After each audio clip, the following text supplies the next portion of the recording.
Good morning and welcome to our first video of writing beyond your platform.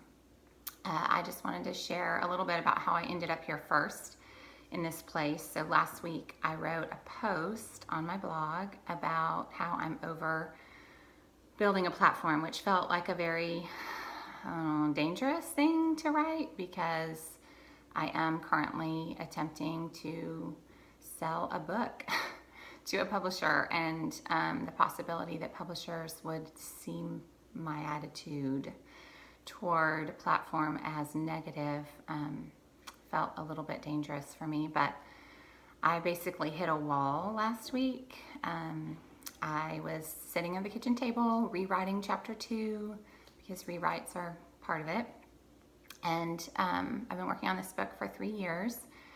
And it's changed and morphed and developed over time, of course, like all projects do. And I was rewriting, and my husband was in Kentucky taking some grad school classes, and he texted me because it was the anniversary of his first day of grad school, that particular program. And he said, 1 year down and 2 years to go. And I was so happy for him. And I texted him a trophy emoji because trophies are his love language, and set my phone down. And then it hit me that in 2 years he'll have his master's degree, and in 2 years I could theoretically still be rewriting this exact same book that I've been working on for so long. And I had to face that day. I just sort of sat in the muck of that idea and that concept that truly failure in the writing world is not just a possibility but a probability for me, for all of us. And so as I sort of sat there, I faced that my true failure right now is in the area of platform. But my struggle is that I'm really not wired for success in branding and marketing. I'm not good at it.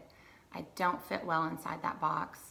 And so if I really feel called to write, which I do, how am I going to navigate this in a different way? Because for 7 years I've been blogging, and I've been doing all the things they say to do to build your platform, and those things don't seem to be giving life to me. And in fact, when I focus on building my platform, a lot of light and joy seem to go out, and it's like a dark descent for me into a bad place in my soul, to the point to where I really hear Jesus telling me that scripture again and again and again: what does it profit a woman to gain the whole world and lose her soul? And so while platform building is natural and life-giving for some people, for me it's not. And so my hope, and the reason I'm doing these videos, is that what I long for is a revival in my own writing, a revival in my journey, in finding Christ in my writing. And the first step for us, if that's you and you say, oh, that's me too, I want a revival in my writing, the first step for us is to really define success and failure, and to recognize that platform fits very well in our Western idea of success. Our success in America is founded really in capitalism. It's founded in money making and fame, and money making through fame.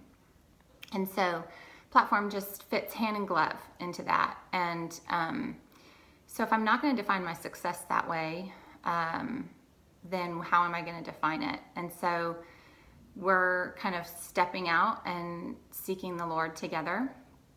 I wrote in my post how I define success, and I'll post the link below for that. But at the end of the day, for me, success is about who I am, about knowing Christ, about using my writing to help other people find Christ. And a huge part of success in my own personal life is my involvement in our local church. I really believe that the local church is God's hands and feet in our cities, and it's the best, most strategic way to affect change and bring the gospel to people.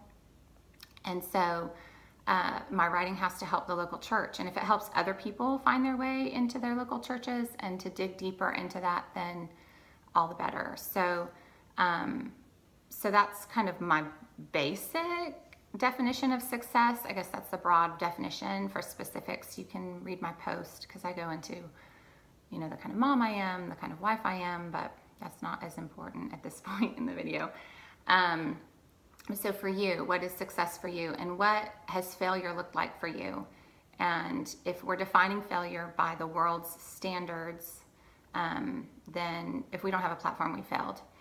And so we have to redefine that and let go of some of the expectations we have on ourselves and on our writing, and find a way to understand better how God defines failure. And in that is the realization that most of the people in the Bible were failures by the world's standards in their own given culture. Jesus obviously looked like a failure, and very alone and rejected on the cross, but it was, the penultimate step to his greatest victory. Mary looked like a failure when she was pregnant and not married. Job looked like a failure when he was cursed instead of blessed for his outward righteousness, what people perceived as outward righteousness. And so truly, I think that if we let the voice of failure triumph in our lives from what our culture defines as failure, we're sunk. And so I know that sometimes being a failure by our cultural standards is the stepping stone to being a success in God's eyes. And so today, I just would encourage you to seek the Lord and write out what you believe God has made you to do, what success looks like in your life, and what types of failures you can let go of. And then next week, we'll talk about the next step 2. But today, I just want to say thanks for watching the video, and I hope that this is as life-giving for you as I'm hoping it will be for me, and that together we're going to find a way to write beyond our platform. Thanks. Bye.